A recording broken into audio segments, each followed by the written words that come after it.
Bonjour les amis, nouvelle vidéo aujourd'hui pour parler de Gérard Fauré qui avait été l'invité des Grandes Gueules sur RMC le 15 novembre 2018 et écoutez bien déjà ce qu'il nous disait. Gérard Fauré, cela fait très longtemps qu'il nous alerte sur des réseaux, sur les réseaux bien sûr de nos élites. Alors, vous avez les bons et les mauvais réseaux. Vous avez le réseau que vous essayez de vous faire pour vous faciliter la vie, et notamment votre vie professionnelle ou la vie de votre entreprise. Et puis vous avez les mauvais réseaux. Vous savez, ceux qui vous permettent le trafic d'enfants ou la pédophilie. Et c'est de cela, bien sûr, qu'on va voir avec Gérard Fauré. J'ai deux extraits extrêmement forts à vous montrer. Le premier, c'est Gérard Fauré qui va parler de nos élites. Et le second extrait, c'est un témoignage sur une élite, sur une personne extrêmement importante, car cette personne fut le mentor notamment d'Emmanuel Macron. Quand je vous dis que tout est lié à l'affaire, mais surtout à Brigitte Macron. Mais juste avant, je voudrais vous remercier parce que je vois l'augmentation, bien sûr, des chiffres sur la chaîne et je vois surtout votre soutien dans les commentaires et notamment par les boosts. Il faut savoir qu'une vidéo sur ma chaîne principale et une autre vidéo différente, celle-ci encore, sur la chaîne secondaire, ont été classées les deux 70e vidéos les plus boostées en France. Je ne sais pas si vous vous imaginez le nombre de youtubeurs, de vidéos qui sortent sur YouTube, tous genres confondus, et j'ai été classé 70e France alors que je ne suis personne et c'est grâce à vous. Et en plus, ce sont deux vidéos sur des sujets extrêmement difficiles, des sujets de niche, et je vois par rapport à vos commentaires, à votre soutien, que les sujets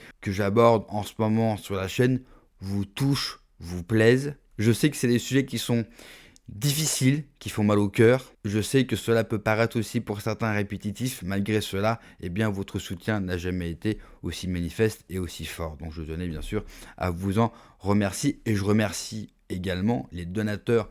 Les dons ont fortement explosé sur Tipeee et sur YouTube.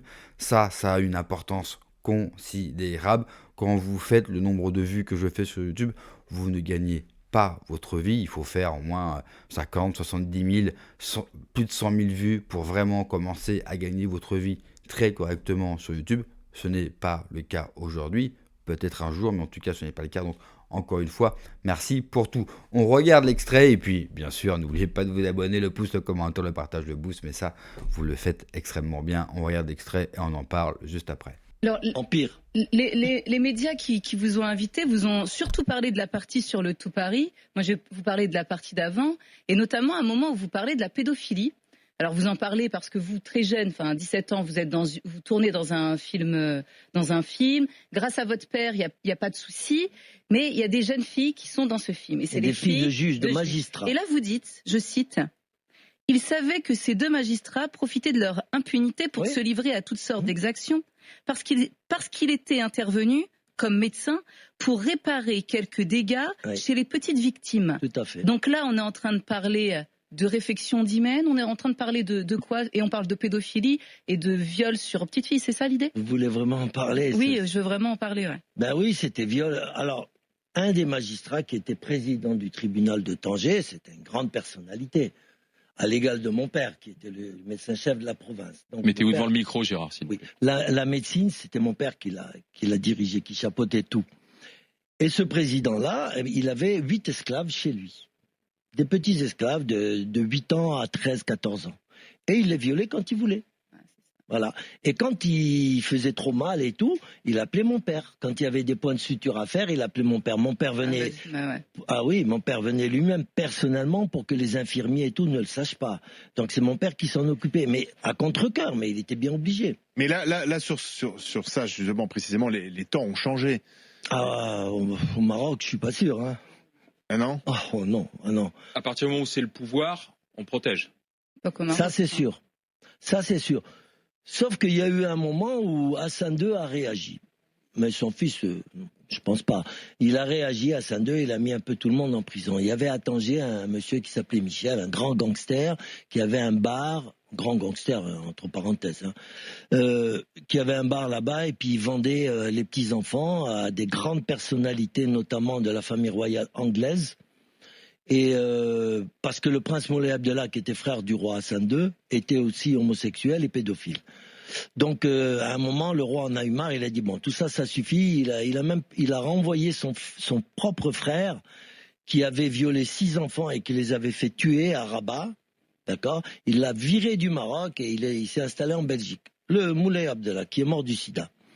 Et donc, à ce moment-là, Hassan II a voulu faire un grand nettoyage. Et il a mis ce grand gangster en prison, il l'a expulsé du Maroc et tout et tout. Il y a eu un nettoyage, mais il y a toujours eu des remplaçants, bien sûr. Et il y en aura toujours.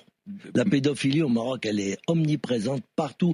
Et il ne faut pas dire que c'est la faute du tourisme sexuel. Ça, c'est un grand mensonge. Voilà. Et pourquoi est-ce qu'on n'en mieux pas Il y a faire certaines régions du Maroc, comme Tanger ou Marrakech, où ils ont ça dans le sang. Je dis pas que les Marocains sont bisexuels, loin de moi. Mais la région de Tanger, ça prolifère. Et Marrakech, je vous en parle même pas. C'est la capitale mondiale. Il y a mondiale. beaucoup de liens aussi avec le tourisme, parce qu'on a parlé du Maroc comme la petite Thaïlande. Je pense parce que même il y a eu des scandales avec des Français, Hollandais qui venaient ministre français, se fournir. Sauf qu'on n'a jamais su la vérité, il n'y a jamais eu d'enquête et ça n'est jamais allé à son terme. C'est juste, ça a juste été basé sur des rumeurs. Attends que les gens meurent. Qui n'ont jamais pu être étayées. Si j'ai bien compris. Merci. Ça fait plaisir. Mais non, mais c'est ça. Enfin, non, mais on est dans les grandes gueules. On attend que les gens meurent. C'est pas à moi de les juger, hein, ces gens-là. Ils font. Qu'est-ce que vous voulez que je vous dise? Je donne mon impression, sans plus. Voilà. Témoignage édifiant de Gérard Fauré. Sauf qu'aujourd'hui, eh bien, nous avons des preuves de tout ce qu'il avance. Quand il parle de la famille royale du Maroc ou encore de la famille anglaise. D'ailleurs, au moment où je vous parle, vous savez, le fameux prince Andrew, qui figure dans les documents déclassifiés de l'affaire Jeffrey Epstein, vient d'être arrêté par la justice anglaise pour répondre de ses actes. Bien souvent, et moi le premier, c'est vrai que quand on entend Gérard Fauré, en plus avec sa manière bien sûr de parler, on peut se dire qu'il romance un petit peu ou que c'est tellement gros que ça ne peut pas exister. Le problème, c'est qu'aujourd'hui, eh bien, des années plus tard, 10 ans plus tard, eh bien, nous avons tous les éléments en notre possession eh bien, qui prouvent la véracité de ses propos. Et en parlant de ces élites, j'ai envie de vous parler de Pierre Berger.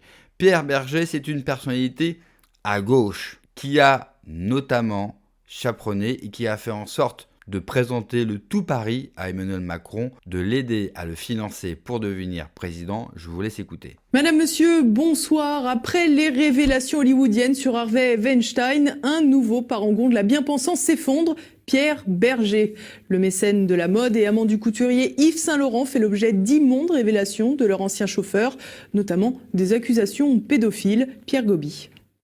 Weinstein et DSK sont des enfants de cœur. Voilà les termes de Fabrice Thomas, proche du couple Berger-Saint Laurent entre 1984 et 1992, pour donner une idée de la perversion de ces deux idoles de la mode. Pourtant, le scandale passe presque inaperçu, compte tenu de sa gravité. Après la sortie de l'ouvrage « Saint Laurent et moi, une histoire intime », publié par l'ancien chauffeur et amant du couple, la presse et Le Monde en tête semblent pétrifiés. Faut-il y voir une gêne? Rien n'en est moins sûr, puisque Pierre Berger était un autre propriétaire du Monde. Ainsi, seul le magazine Valeurs Actuelles ose restituer les accusations. Des accusations qui font monter d'un cran les déboires sordides des sphères des VIP mondialisés à la Weinstein y consort. Du harcèlement et autres parties fines, on passe désormais à la pédophilie.